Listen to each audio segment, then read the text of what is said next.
The night sky over Charleston was heavy with rain clouds as Dr. Natalie Rhodes closed her office door behind her. Her day had been grueling, 3 surgeries and countless consultations. Yet exhaustion never overshadowed her purpose. At 40, Natalie had risen to become one of the most respected heart surgeons in the nation. Her skill was unmatched, her hands known for bringing life back from the brink of death. But for Natalie, success was measured not in accolades or wealth, but in the lives she saved.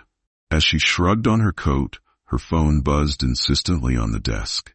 She almost ignored it, but stopped when she saw the number, a local area code she didn't recognize. Picking up, her calm, professional voice greeted the caller. Dr. Rhodes speaking. The voice on the other end was deep, trembling with urgency. Dr. Rhodes, this is Chief Benjamin Carter from Brookhaven. My daughter, Sophie, she's 16. She's had a massive heart attack. The doctors here say they can't save her. They said you're the only one who can. Natalie's grip on the phone tightened as she listened to the raw desperation in his voice. She had heard such pleas before, but this one struck differently. A father, powerful and unshakable in his community, now reduced to begging for his child's life. Chief Carter, she began, her tone steady. I need more information. Have her medical records sent to me immediately. I'll also need the hospital's location. The chief's voice cracked as he answered. Brookhaven General Hospital. I'll have everything emailed to you within minutes. Please, Dr. Rhodes, I'm begging you. You don't need to beg, she replied gently. I'll leave right away. Stay strong for Sophie. The call ended, and Natalie swung into action. Her mind raced as she packed her surgical tools and laptop. From the initial information Carter had relayed, it was clear this was a congenital defect, a life-threatening one. Every second counted. The rain had begun to fall as Natalie climbed into her SUV. Brookhaven was a 5-hour drive, and the night stretched before her like a long, winding test of her resolve. She turned on the headlights and sped into the darkness, every mile bringing her closer to the fragile thread of life she was determined to save. The highway stretched endlessly under the shroud of night, the rhythmic hum of the engine the only sound breaking the silence. Dr. Natalie Rhodes kept her eyes fixed on the road, her hands gripping the wheel tightly. The urgency of Sophie Carter's case weighed heavily on her mind. Every minute that passed felt like a thief stealing precious time from a young girl's fragile life. Her laptop sat open on the passenger seat, displaying Sophie's medical records. The diagnosis confirmed her fears, a congenital septal defect causing severe arrhythmias. Natalie mentally rehearsed the steps of the procedure she would need to perform. It would be complex, but she had performed miracles before. As her SUV approached the outskirts of Brookhaven, the air seemed to grow heavier. The city was unfamiliar to Natalie, its small-town streets a stark contrast to the urban sprawl of Charleston. She pressed on, her GPS guiding her closer to the hospital. But then, flashing red and blue lights filled her rearview mirror, accompanied by the sharp wail of a siren. Natalie frowned, confusion flickering across her face. She glanced at her speedometer. She wasn't speeding. With no other choice, she pulled over to the side of the road and waited as the patrol car stopped behind her.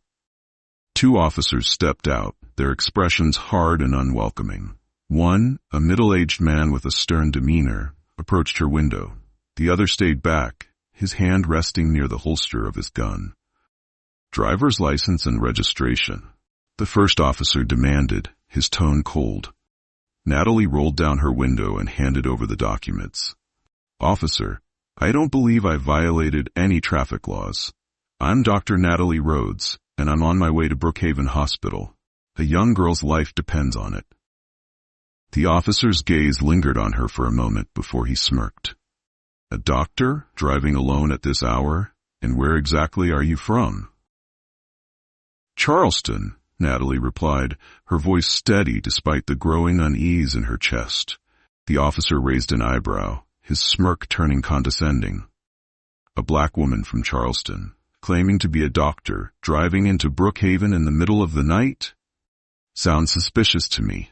Natalie's stomach tightened. She took a deep breath, forcing herself to remain calm. If you don't believe me, call Chief Benjamin Carter. His daughter is the patient. She's in critical condition. The officer's expression didn't change. Instead, he handed her documents to his partner and folded his arms. We'll see about that. Step out of the vehicle. Natalie's heart sank. This wasn't just a delay, it was a confrontation she couldn't afford. Time, already against her, now felt like it was slipping through her fingers. The rain had started to fall heavier, painting the streets of Brookhaven in streaks of silver, as Dr. Natalie Rhodes finally pulled into the hospital parking lot. Her heart pounded with urgency, her fingers trembling as she cut the engine and rushed out of her car. Every minute she had lost on the highway replayed in her mind like a haunting echo.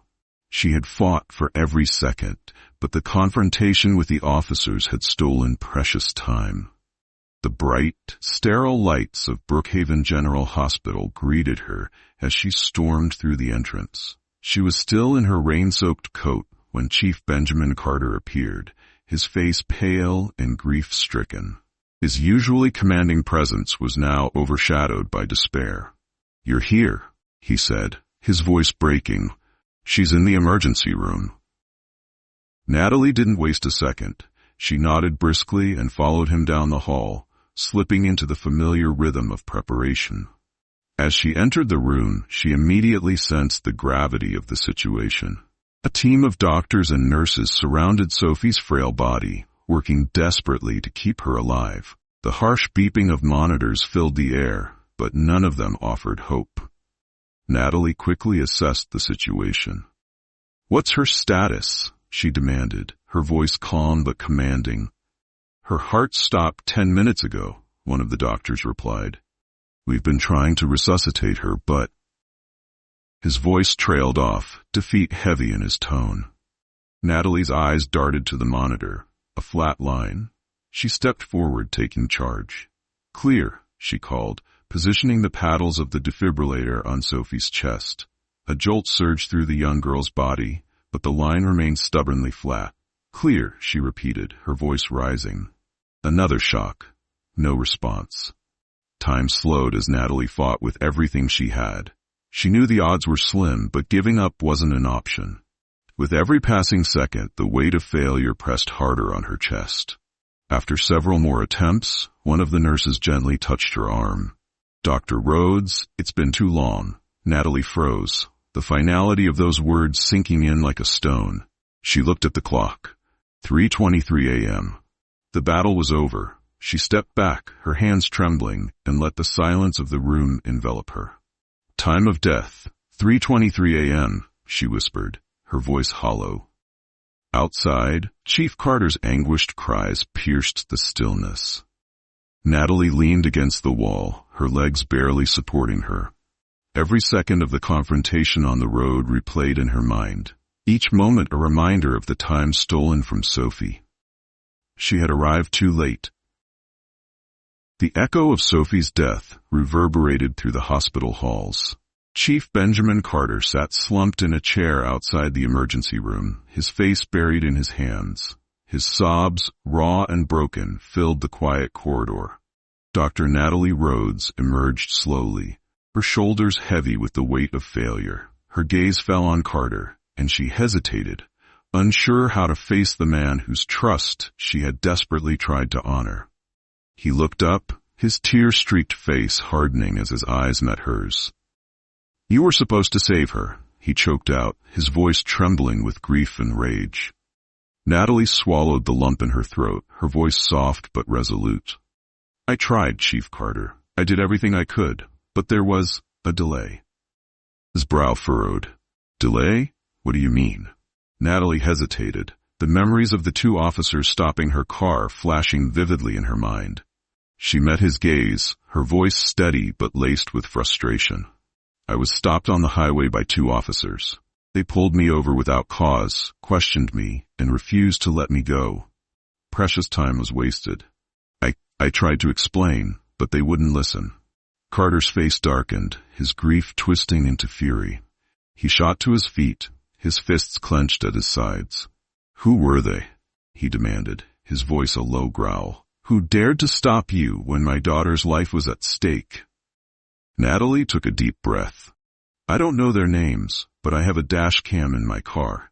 It recorded everything. The chief paced the hallway, his breathing heavy, his hands trembling with rage. Those officers? He stopped and looked at Natalie, his eyes blazing with anger. They killed her. Their prejudice and arrogance stole the time she needed. My Sophie is gone because of them. Natalie placed a hand on his arm, her voice calm but firm. Chief Carter, I understand your pain, and I won't let this go. The dashcam footage will prove everything. Those officers must face the consequences of their actions.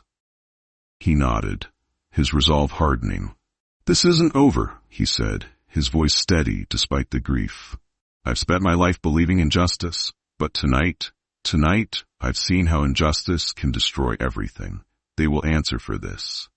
Together, they walked out of the hospital, their steps heavy with loss, but their minds set on the same goal, ensuring that Sophie's death would not be in vain. The night air was cold and biting, but it couldn't cool the fire burning in Chief Carter's heart. For Sophie, for justice, and for every life impacted by prejudice, he vowed to make things right. And Dr. Natalie Rhodes, despite her sorrow, knew she had to stand beside him in this fight. The next morning, Brookhaven awoke to whispers of tragedy and outrage. The town was small, and news of Sophie Carter's death spread quickly. What began as quiet grief soon morphed into shock and indignation when word surfaced about the incident on the highway.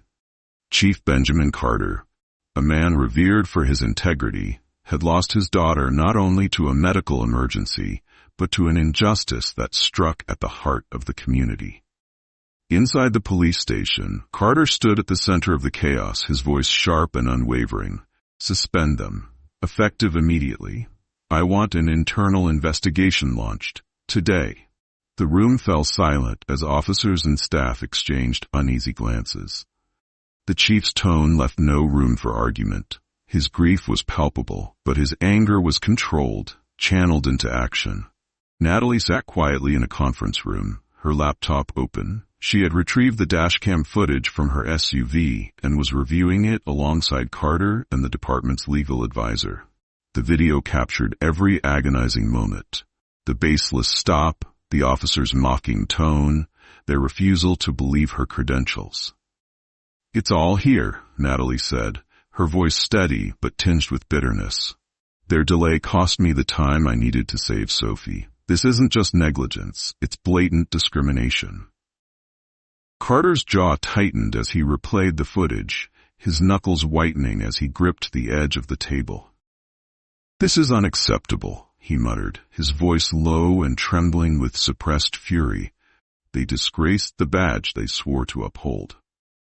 By midday, the officers in question, Patrolman Jack Hayes and Tom Grady, had been suspended without pay, pending the results of the investigation. Carter made it clear that this was only the beginning. At a hastily organized press conference outside the station, Carter stood before a sea of reporters. His normally composed demeanor was cracked, exposing the raw emotion beneath. My daughter Sophie died because of a preventable delay, he began, his voice steady but heavy with pain. 2 of my own officers stopped Dr. Natalie Rhodes, a world-renowned surgeon, on her way to save Sophie's life. They didn't stop her because she broke the law. They stopped her because of the color of her skin and the assumptions they made about her. This is not just a personal tragedy. It's a systemic failure, and it ends here. The crowd murmured in shock, cameras flashing as Carter's words hit home. Natalie stood at the edge of the gathering, her presence a silent testament to the chief's words. For her, this wasn't just about Sophie. It was about every life diminished by prejudice, every second lost to hatred masquerading as authority. The weight of the day's events rippled through the town. Protests began to form as citizens demanded accountability. Justice for Sophie became the rallying cry, echoing through the streets.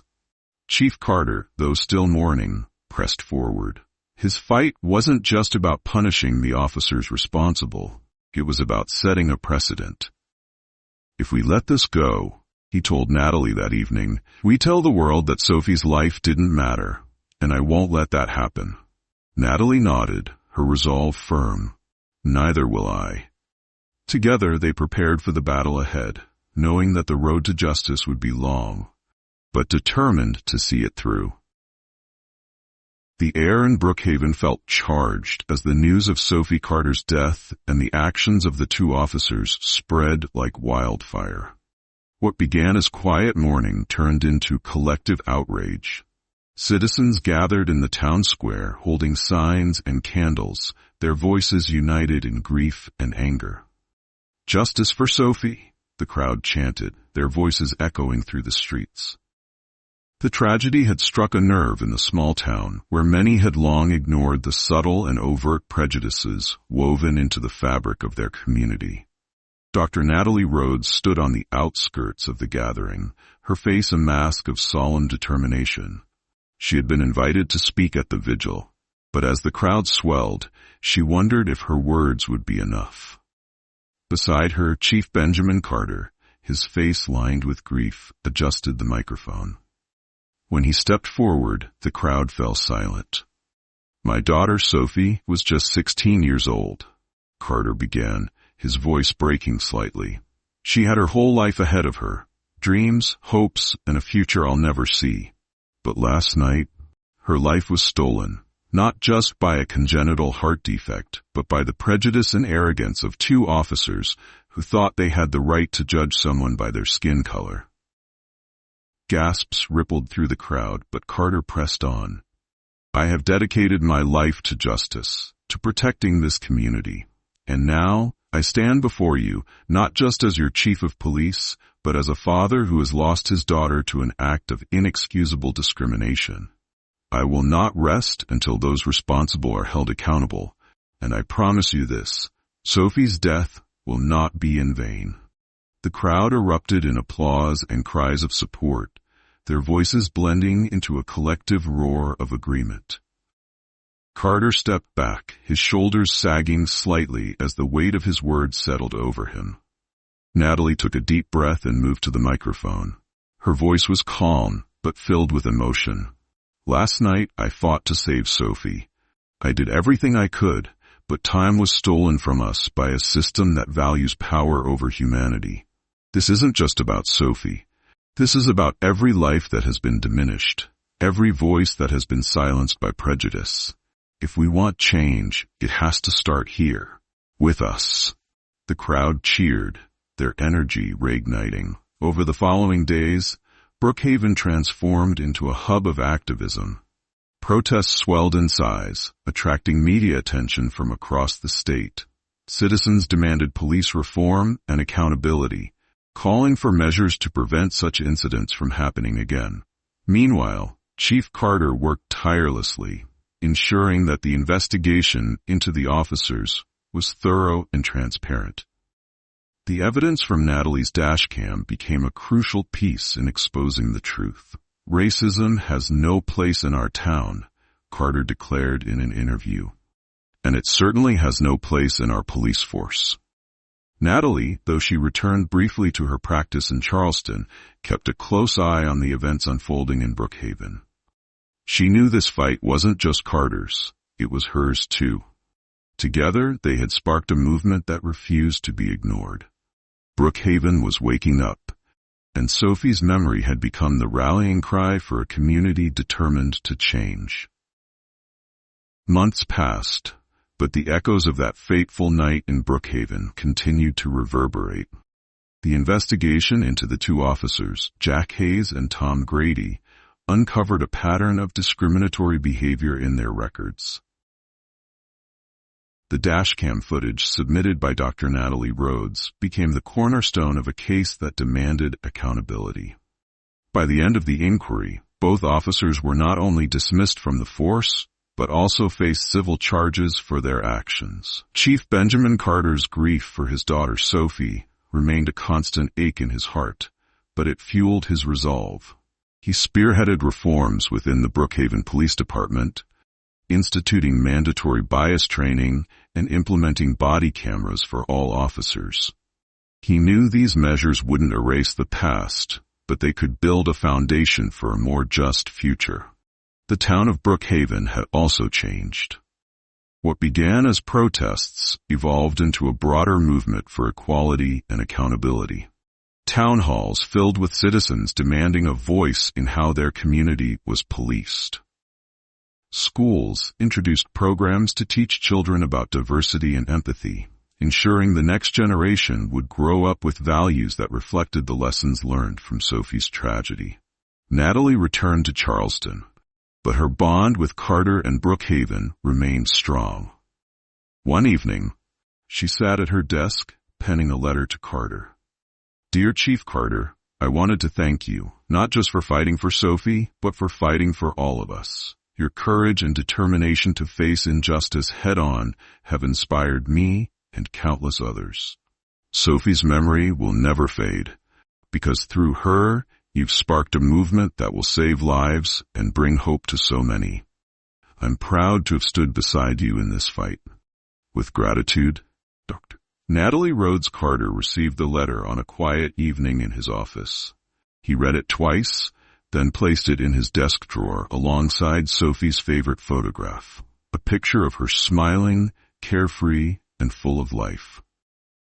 At a press conference held to announce the conclusion of the investigation, Carter stood before a sea of reporters. His voice was resolute, his words measured.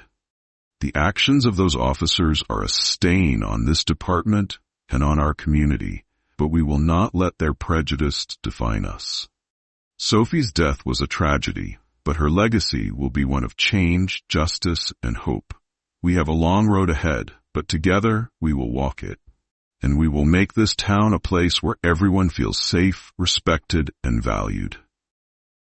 Natalie stood in the back of the crowd, her heart swelling with pride.